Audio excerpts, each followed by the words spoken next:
What's up, guys? Eric Prey, Focus Fishing Guide Service, Table Rock Fishing Intel. Got another video fishing report for you for Table Rock. It is Tuesday, November 7th.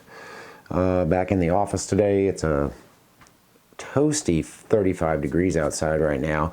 Had a trip booked for today. Guys I was taking, one of them fighting a cold.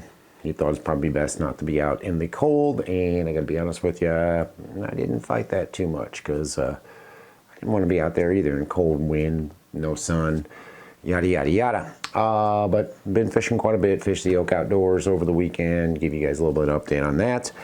As far as our lake level is concerned, we're at 913.86 right now, which is a little bit more than a foot below normal winter pool.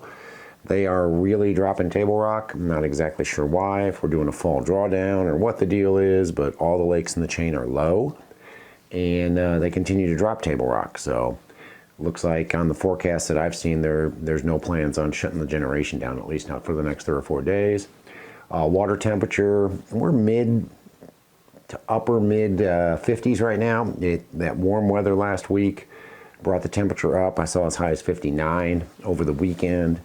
But on average, you're around 57, 58 right now. You can find some areas that are a little bit cooler. I'm sure with this little cold snap we had yesterday and today, the water temperature has probably dropped a little bit, so I wouldn't be the least bit surprised to head out there and see 55, 56 tomorrow morning when I'm back out on the water. But the fish are biting.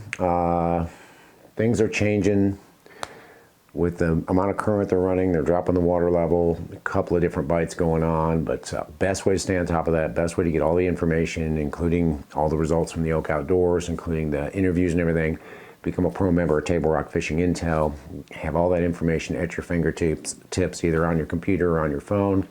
Either way, Table Rock Fishing Intel will get you the latest information that's available for fishing on Table Rock Lake. But if you're going to come down, fish the lower end of the lake, couple of different bites going on. A couple of different things happened over the weekend with the Oak Outdoors event.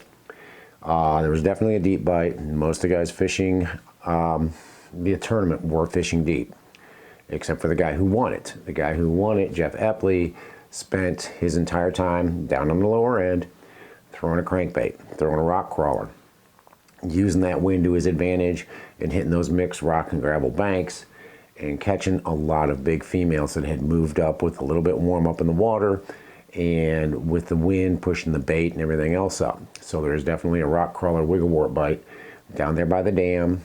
If you've got wind, you got a little cloud cover, it makes it even better. But you definitely have a crankbait bite down there, and then you have the deep bite. And the deep bite really is kind of transitioning right now with the amount of current they're running. The current is moving the shad quite a bit, and the shad are moving on a daily basis. We have been catching the fish mostly in the creek arms, over top of the trees, typical winter pattern. The problem with all this current, it is moving the plankton and in turn moving the shad. So you can go into a creek today and it can be loaded up with shad, loaded up with fish, and you can get bit. You can go in there tomorrow and those shad have been pulled all the way out either the mouth of the creek or even out onto the main lake. So you got to find the shad to get bit. You can still catch a few fish if you don't have shad present, but the bite is much, much tougher without shad. The fish are still there, but they actually seem to get a little inactive without having any bait around, so it makes it a lot harder to catch them. Baits I'm using to catch them right now, using the Jewel scuba spoon, of course, using the Rapala jigging Rap quite a bit, using a Kitech swim bait, and I'm casting that at fish that I can see on my live scope that are suspended. I'm also dropping it, putting it on a 3/8 ounce head, watching it go down, fishing it vertically, catching fish doing that. And I'm also catching fish on a drop shot. Drop shot bite is hit or miss, so is a spoon bite. You can pretty much tell right away if you drop it down in those fish that you see suspended above the trees, go down into the trees, they're not wanting a drop shot, they're not wanting a spoon, they're wanting either the ice bait or the swim bait. So keep that in mind. Most of the fish, on average, I'm going to say the catchable fish are around that 40-foot range, but I've caught them as shallow as 20 and as deep as 65 over the weekend. And I know some guys even catching them deeper. I know Webb caught a few in the 70 to 80-foot range, holding close to the bottom on an ice bait. So keep that in mind as well. Go up into the mid-lake area, same deal. There is a crankbait bite if you have a windy day. Windy, cloudy day, even better. mixed rock and rocky points, rocky banks. That seems to be where these fish are moving up on. Cooling off, I don't know that that's going to affect that bite, but we've got some weather coming in towards the end of the week. We've got wind. I think Thursday and Friday they're calling for some pretty significant winds, so there should be a decent crankbait bite at least Thursday and Friday, probably in the Saturday of this week. The other bite that's been strong, of course, is a deep bite with those same baits: spoon, jigging wrap, Kitech on a jig head, and a drop shot rig. And again, with the Kitech, I'm catching them both casting it out, letting it fall in front of the fish and bringing it through the fish or bringing it through the shad, or I'm fishing it vertically. And just like down by the dam, if I don't have shad, it's really hard to get bit. And in the dam area, it was really weird over the weekend. On Saturday, we had shad in 3 or 4 creeks in the mid-lake area. Little Cow Creek had a lot of shad in it on Saturday, and that's where I caught my first limit first thing in the morning. Went running back in there on Sunday morning, and those shad were gone. So it's just a hit and miss kind of thing. Went into Kennel Branch on Saturday, there were no shad. Went in there on Sunday, there were shad. So you gotta look, gotta search. If you're not seeing shad on your electronics, you're pretty much wasting your time. You're gonna struggle to catch those fish if there's no shad around. So keep that in mind. Go up in the James. The James has a very good crankbait bite. A lot of guys went up in the James and threw a crankbait. I know a few guys went up and caught them on a spinnerbait as well, using a rock crawler or a wiggle wart, using a gem blade or whatever spinnerbait you like. Keying on those rocky areas close to channel swings, kind of the rock and gravel mix points and banks. Just running wind is basically what you're doing. You go up there, you follow the wind, you stay with the wind. You got to fish in the wind to get bit, but you can catch some fish on a crankbait, on a spinnerbait up in the James right now. Jig bites sort of shut off a little bit up there, but I know a few guys have been catching them off of some of the boat docks, especially on a sunny day. You get a bright, sunny, not necessarily calm, but low wind day.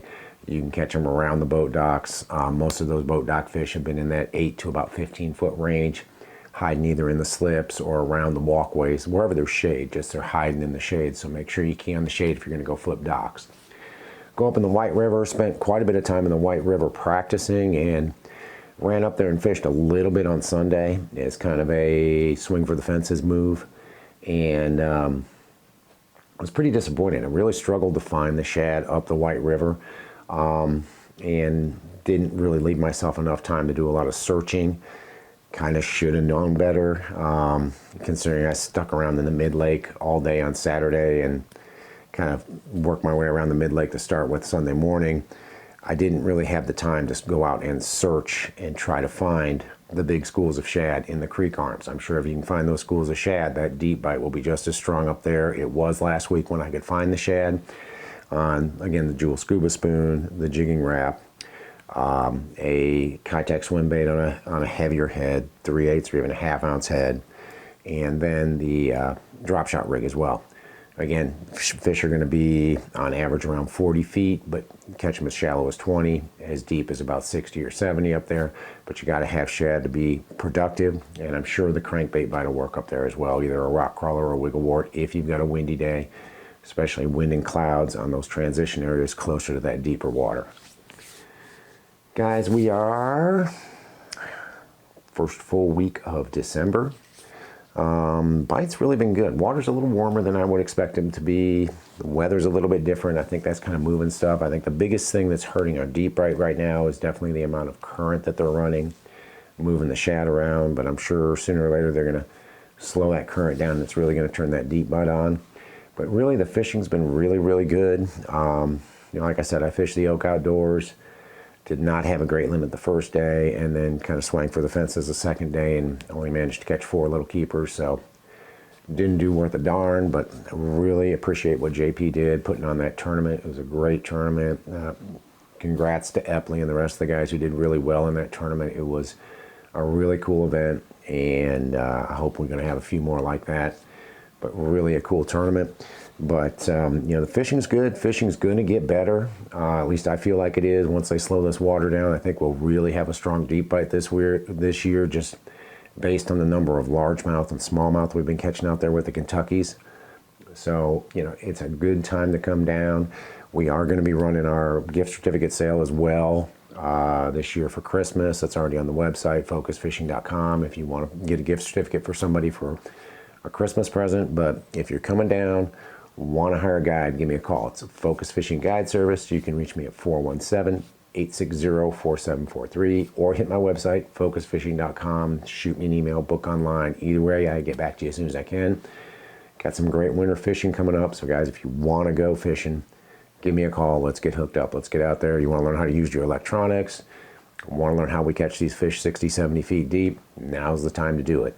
But get a hold of me. We'll get out there. We'll catch some fish and have a good time. And again, always check out Table Rock Fishing Intel for the latest and most up-to-date fishing information for Table Rock Lake. But thanks for watching the video. Take a minute to check out Table Rock Fishing Intel if you haven't. Can't wait to hear from you. We'll see you on the water.